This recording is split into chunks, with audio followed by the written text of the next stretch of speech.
talk tonight about, fast times, how time gets away from you. Yeah.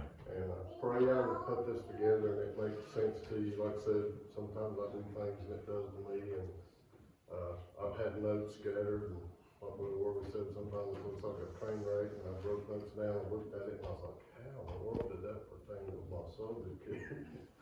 Try to get back in together and stuff, but just pray I can do what the Lord had me to do, and I think this is what He had me to do, so I do feel confident in that. I don't feel confident in me, but I feel confident in Him, because that's what matters. Yeah. Is having confidence in the Lord. Amen.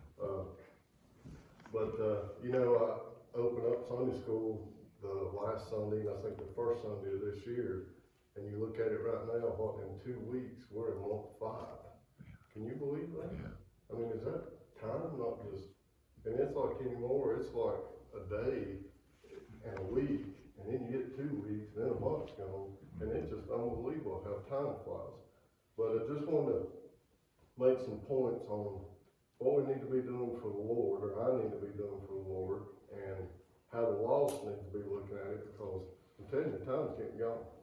Time gets gone quick. Amen. But y'all stole my thunder on Seth's accident, but I had it down as one thing being 10 years ago today. I cannot believe it's been 10 years. Yeah. You know, I'm sure, it seems like forever sometimes, but I was thinking about it the other day, I'm like, wow, 10 years ago. Yeah. That's unbelievable. You know, and I'm gonna tell my daughter's age, you know, Courtney's almost 30-year-old, and there's no way I have a daughter that's 30-year-old. You know, I remember Papa Warren saying that to Mom one time when I was little. He said, there's no way I've got a daughter that's 30-year-old. Well, here I am.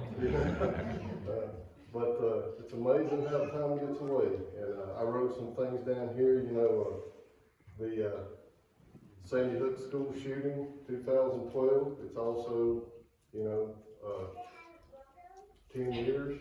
That's unbelievable. That seems like that just happened a couple of years ago. 28 people died in that. And the Oklahoma City bombing, April 19th, 1995, 27 years ago. Oklahoma City, that amazes me, because that doesn't seem any way that's that long ago.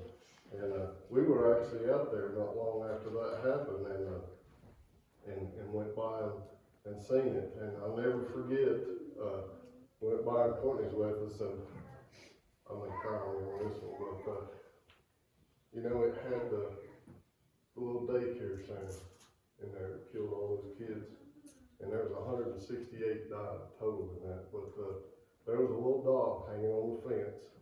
Somebody dropped off, you know, they had flowers and all kinds of dolls and stuff, and it was just like the one Courtney had. And I walked up to it, and you mashed a little hand in it, and it said, now I lay me down to sleep. I pray the Lord my soul to keep. And should I die before I wake, I pray the Lord my soul to take. And son, it just killed me. We stood there and cried for 30 minutes just thinking about those kids and that stuff. I mean, everything that happened there. And, but moving on was, you know, the space shuttle explosion, January 28, 1986. That was 36 years ago. And I bet just about everybody that's old enough can remember where these at and what was going on when that happened. I remember it like it was yesterday. I wrote that down, and I'm like, 36 years ago, right? Unbelievable how time went by. But just wanted to mention some of those, and you know, there was 7 killed in the end, like I said, 168 in Oklahoma City, 28, and not one of those people got up that morning and said, well, today's the day I'm going to die. Yeah. Not one. Right. You know, so that tells you how quick things can happen. You never know what's going to happen to you tomorrow. So here, if you're here and you're lost, think about that. If you're here out of the will of the Lord, think about that. Because you can't get back in the will of the Lord or get back to Him tomorrow if it's too late. Because it doesn't take long for it to be too late, just like we said here. Yeah. But I'm gonna tell you about a dream I had, and I told it to our Sunday school class, but I had a dream, if few months back, and I dreamed I went to heaven. I was going to heaven. And it was as real of a dream as I've ever had in my life. And it wasn't like the Bible says, it just went totally black. And when I woke up, or when I knew I was waking up, I'm like, I'm going to see Jesus. Sonny, you talking about a feeling. I'm going to see Jesus when I wake up. And I'm telling you, it was as real as I'm standing here. Amen.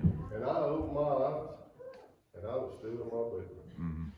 I've never been so disappointed in my life. I mean, I was literally crushed because that's how real it was. Right. That I was going to see right then when I opened my eyes and there it is. The daylight's going to be right there. That's going to be him. Yeah. And then it's like the Lord said to me, that's how quick I can come. But there's still time for some to be saved. Yeah. And it hit me that quick, laying there in the bed. I'm like, you're right, Lord. Yeah. I need to be doing more than I'm doing. Yeah. Because tomorrow may be too late for somebody. Yeah. But I was going to read here, I'm just going to move through this fast. If you want to turn with me, you can. But for the sake of time, I'm going to read in Psalms 89, 47, and 48. And it says, remember how short my time is. In this world, man's time is fixed, but God's is forever. And it says, wherefore hath us made all men in vain? No man is made in vain. They were made for the glory of God. God lets us make decisions on how to spend them here, but no man was made in vain, because they were made with his glory. Amen. And 48 says, what man is he that liveth and shall not see death? Every man is going to die. We're all going to die. Unless we go in the rapture, we're going to die. Every man, it don't matter if you're strong, weak, rich, poor, prince, peasant, righteous, wicked, rank, states, condition, age, sex. It don't matter what you are, you're going to die. Amen. So that's something that's coming. And it says, shall he deliver his soul from the hand of the grave? See, no man will raise himself from the dead. Christ is the only one that has the power over the grave. And Hosea 13:14 says, I will ransom them from the power of the grave. I will redeem them from death. O death, I will be thy destruction. Repentance shall be hid from my eyes. So he's the only one that's going to raise. People think they've got tomorrow. It'll be all right. You ain't going to raise yourself from the dead. You ain't going to come. It's too late. Right. Then. Preacher Daniel preached a message on this, and I can't even touch it like he done it. But I know this is repetitive of his message. But still, I wanted to read some verses here. Like a shadow.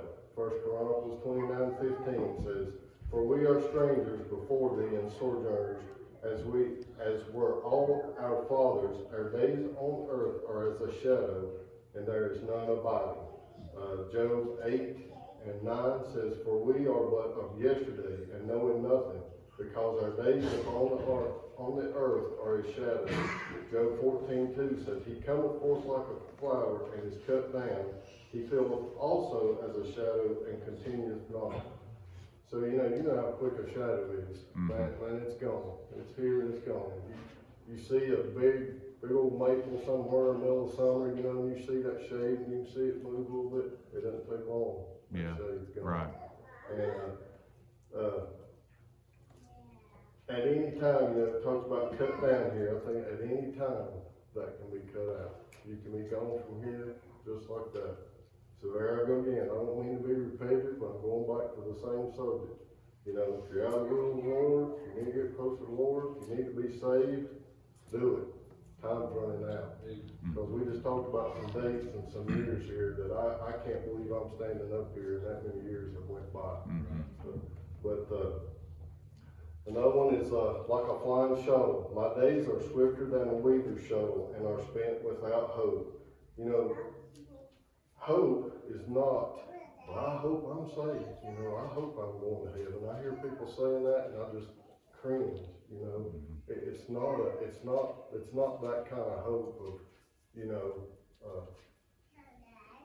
it's just not that kind of hope. You know, hope is knowing the Lord as your Savior. Right. And your God after you're saved. Your hope's in Him. Your hope's not, I hope I'm saved. You know, that's not it. It's knowing and having that hope in Him. Like hurrying messengers, Job 9:25 and 26, it says, now my days are swifter than a post.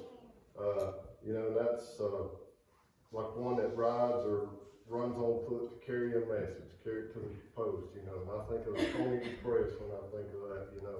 When they come in there, they throw those saddlebags up on, and know when they jump on them, they're gone.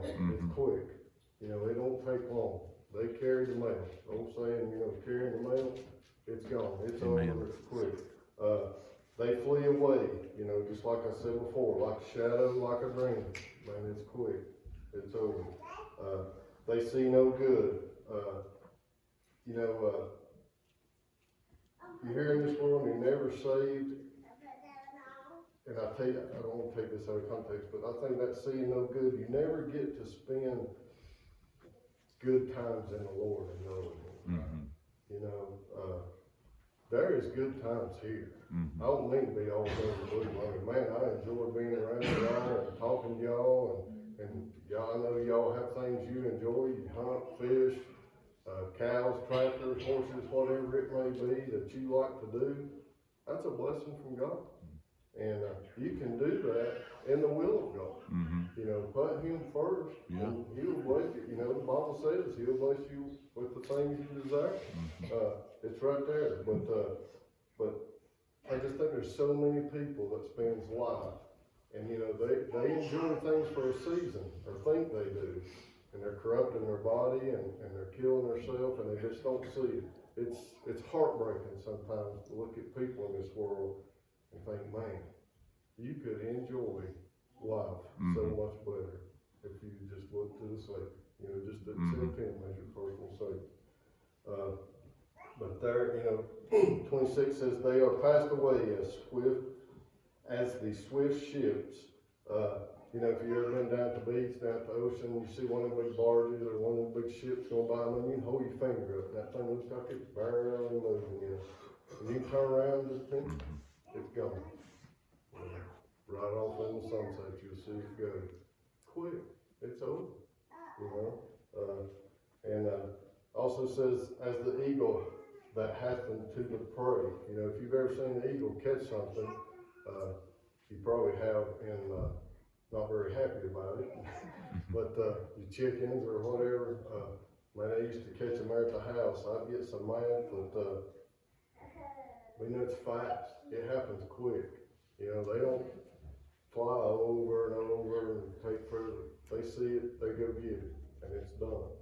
So, anyway, just another example of fast. You know, like a weaver's web. In Isaiah 38:12, it says, mine age is departed and is removed from me as a shepherd's tent. I have cut off, there you go again, like a weaver my life. He will cut me off with pine sickness. From day even to night will thou make an end of me. Like I was telling you before, you know, you have no idea. You may have a stroke tonight. You may have something that affects your mind to where you cannot mentally know the Lord.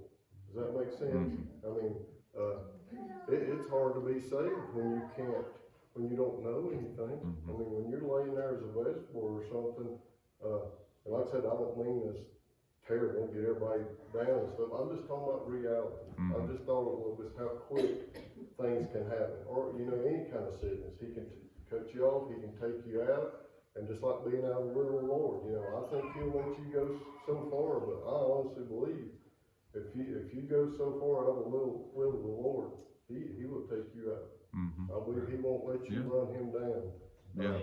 Over and over and over when He's come to you and tried to get you back, and you say no and no and no. And just like being saved, you know, if the Lord comes to you and you're under conviction, give it up to him, Mm-hmm. you know, look to him, because I believe there's a day that he'll say, okay, I'm done.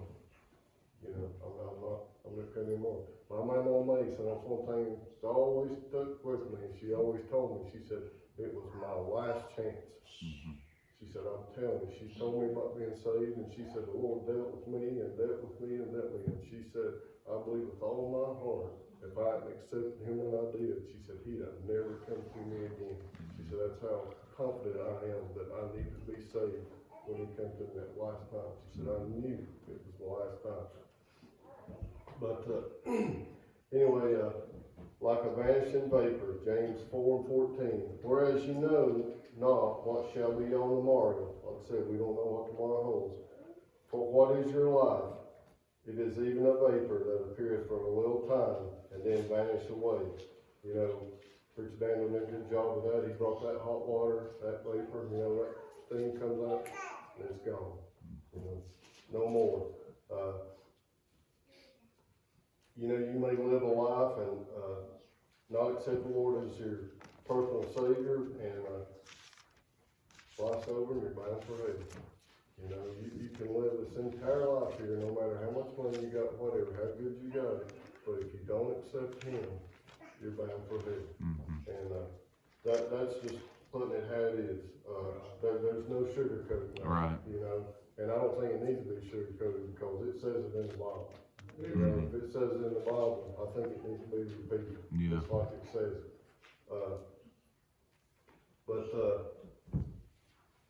You know, and I think about your name not being there. You know, if you don't have Him, your name won't be in the Lamb's Book of Life. And like I said, this may be a poor example, but I was thinking about when I went out for freshman basketball. You know, I was from Little Beach Mountain and went to Avery, and Avery's not very big, but it was to me at that time because I was little anyway. But we had weird tryouts, and I've never seen one done like it before or since. But anyway, we practiced 2-3 days, and then they came to us after about 3 days of practice and said, okay, everybody come ready for practice tomorrow, but if your name's not on that list on the gym door, don't come to practice, you're done. Fall pressure, every day, you know, you go down there and look, see, I went every day, you know. Gosh, my name's there, I'm going to practice today. You know, you go back day after, we done that for 2 weeks till we got down to the final cut. And I went the last day and my name was there. And, you know, that was a big deal with me then. I look at it now how insignificant that really was. But that was a big deal. But I compare that, there's no comparison, but I think that about your name being the Lamb's Book of Life. Amen. Going and your name's not there. Wow. Can you imagine that? I just thought about that and just going and looking every day and see my name there, and I thought about that. And I was probably the lowest on the total pole, my name being there, but anyway, it was there, and I look for that one day. It'll be a glorious day when I look and my name's there. Amen. Because I know it's there. Amen.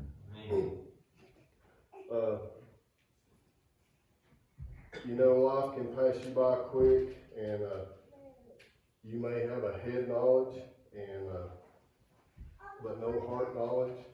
And you know, there's a lot of people out here that's so smart, they get in themselves way, if that makes any sense. They can't see God because they're too intelligent to see God. We've got so much book smarts today that we're completely ignorant. We don't know how to be humble. We know it all. We know how to do everything. It's just like talking to people. Talking to a girl the other day, and that's beside the point, but in a store, and she knew it all. I couldn't tell her what I was looking for because she already knew everything. You know, I'm like, if you'll listen to me, I'll tell you what I need because it will work. Just give me what I need, and she knew everything. You know, I'm like, you know, that's an example of a lot of things. You know, they're too educated in the world to ever listen to God. You know, and there is no wisdom beyond God. That's You know, right. He has all the wisdom. Right.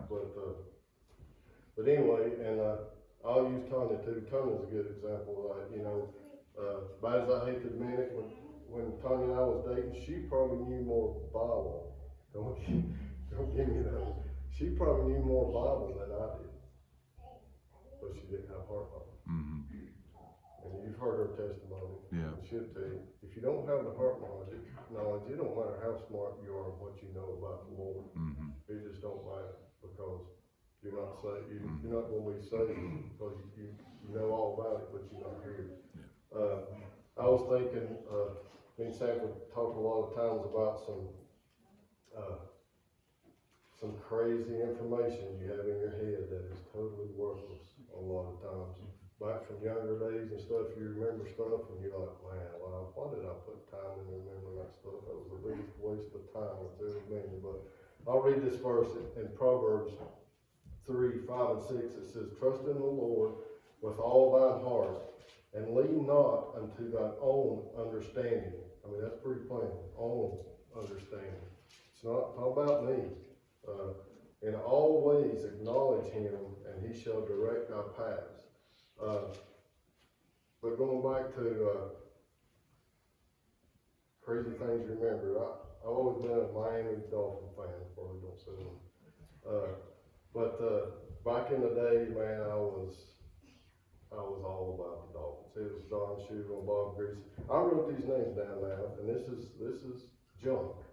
I didn't look any of these names up. Don Shula, Bob Greasy, Bob Madison, Nick Bonacone, Paul Warfield, Larry Zonka, Jim McKinney, Gary Premium. Just still remember them.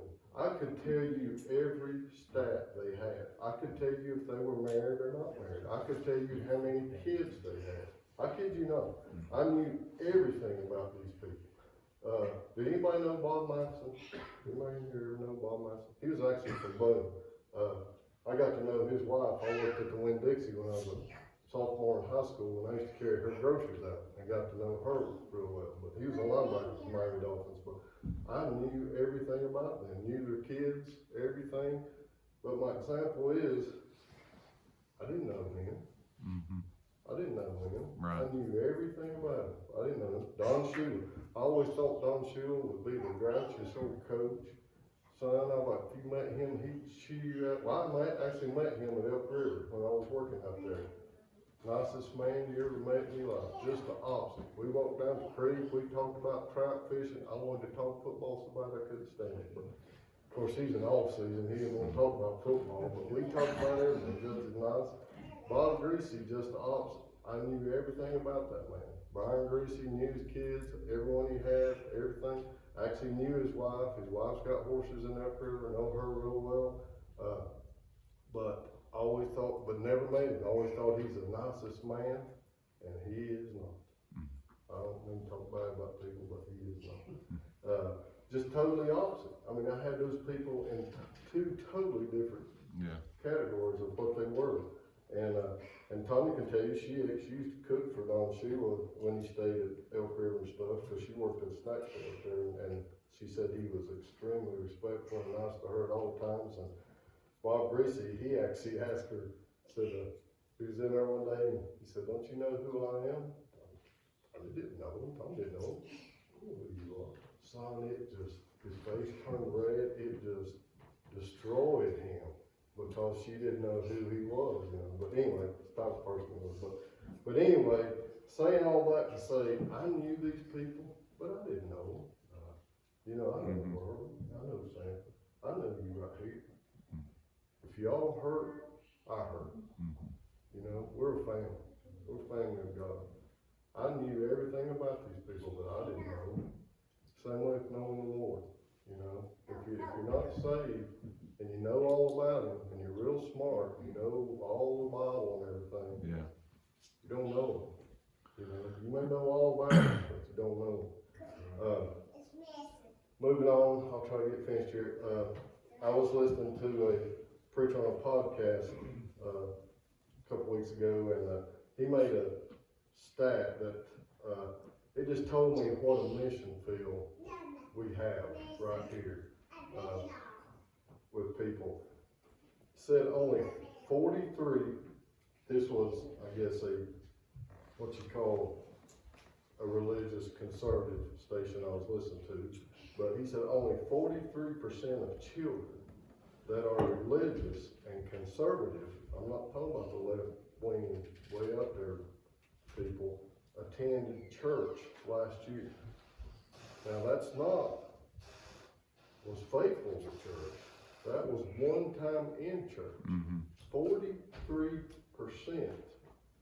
of the children, only 43, that was a staggering number to me. So you talk about a mission field, time's going by quick. You know, I was talking about walking by these people. How many people are dying going to hell every day that I walk right by? Yeah. And never say anything, never mention anything, and have the opportunity to do something. But, and I was thinking, you know why parents don't take their children to church and read the Bible? Is because they're exposed to the truth. People are scared to death today to change who they are. And what they don't understand, you don't change who you are. God will change who you are. That's the job for God. He will do that. Yeah. You know, you don't clean up and say, well, I'm gonna be good and stuff. It don't work that way. You know, you let God do the change. You know, that gets into people coming in that don't look like us. You know, they may have tattoos and crazy hair, color hair, whatever it is, rings. That's the people that need to be here. Yeah. Because that's the people that need to be saved, and when they're saved, God will fix the rest of it. Right. And another thing I was thinking is just like you preach Sunday, may take them through a trial. You know, people don't want to commit to God to do nothing because they're scared to death. May take them through a trial. You know, does that make sense? I mean, they're afraid they're going to have to do something, and God may actually do something with their life, but it's not going to be easy. Yeah. So they don't want to do anything. Everything's easy believism and make everything easy, that I don't have to do anything. But you know, I was thinking also, you know, nothing could be more concerning than to bring a child into this world and it go to hell. I can't imagine having that on me. Yeah. And I tell you, I've been there. I mean, when Courtney was small, that's a burden. And you parents here has kids that say and stuff, you know what that's like. And I'm telling you, you know people that has kids that's lost, you need to pray for their parents. Because it's a burden. I mean, pray for them that they can help their kids. Right. Because it gets discouraging for them. Right. But anyway, I hope that all made sense to you. It's just, you know, I was just thinking how fast time moves, how fast everything goes by, how quick things can change overnight. Your life can be totally different tomorrow. You know, I just encourage you to commit to the Lord. You know, that's what it's all about. And make time for the Lord. And, you know, one day you might wish you had or wish you still could. Amen. Anyway, that's pretty well what I had. I appreciate your patience and your time. If anybody has anything, can